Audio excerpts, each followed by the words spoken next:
Naging tampulan ng tukso ang ngayon 22 anyos na si Jomar. Noon kasi, sumampa sa halos 100 kilo ang kanyang timbang. Kung pagbabasehan ng kanyang edad, timbang at tangkad, maituturing na kaagad siyang obese. Nahirapan ako nung ko. Dahil nasanay nga ako doon sa yung old routine ko na puro kain. Mag-i-snack ako ng every minute. May gusto kong gawin na new workout pero hindi ko ginagawa kasi tinatamad ako minsan. Palagi kong, parang hindi ko kaya. Parang balik na lang ako doon. Ang dating mga nakasanayan lalo na pagdating sa pagkain at sedentary lifestyle, pilit niyang binago. Kaya mula higit 100 kilo noong nakaraang taon, tumitimbang na lang siya ngayon ng 73 kilos. Kaya ang dating tampulan ng tukso, ngayon, heartthrob na. Yung time kasi na yun, meron yung goal ko na magpapayat. Pero nung nakausap ko yung auntie ko sa malayo na may sakit na diabetes, nag-promise kami na magpa-ging healthy within December.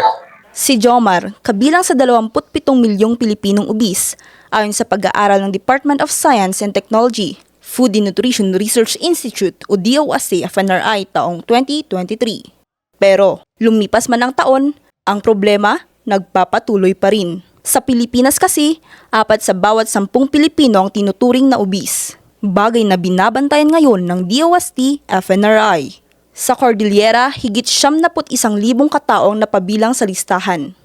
Pumangalawa ito sa pinakamaraming bilang ng obese sa buong Pilipinas. May prevalence po tayo ng obesity sa bata. So, ito po ay based sa 2023 NNS survey na ang CAR or ang Philippines meron tayong 3.7% prevalence ng obesity sa less than 5 years old na mga bata.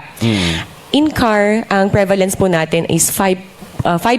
So, mas mataas yung prevalence natin kaysa sa national. Nakikitang rason ng National Nutrition Council Cordillera sa pagdami ng kaso ng obesity sa rehiyon ay ang pagkakaroon ng sedentary lifestyle, hindi sapat na ehersisyo, labis na pagkain ng processed foods kabilang na ang matatamis at matatabang pagkain, ang mga ito nagre-resulta naman sa non-communicable disease gaya ng hypertension. Nakalagay doon na non-communicable diseases are among the top 10 causes of mortality in CAR, like hypertension, cancer of all forms, diabetes. Sa ngayon, paalala ng mga eksperto ang pagkakaroon ng balanced diet o yung pagsunod ng pinggang Pinoy. Ugaliin din daw na tignan ang nutritional facts ng kinakaing produkto, lalo na kung ito'y processed meat. Pagkakaroon ng sapat na ehersisyo at higit sa lahat ang pagkakaroon ng disiplina para matiyak ang malusog na pangangatawan.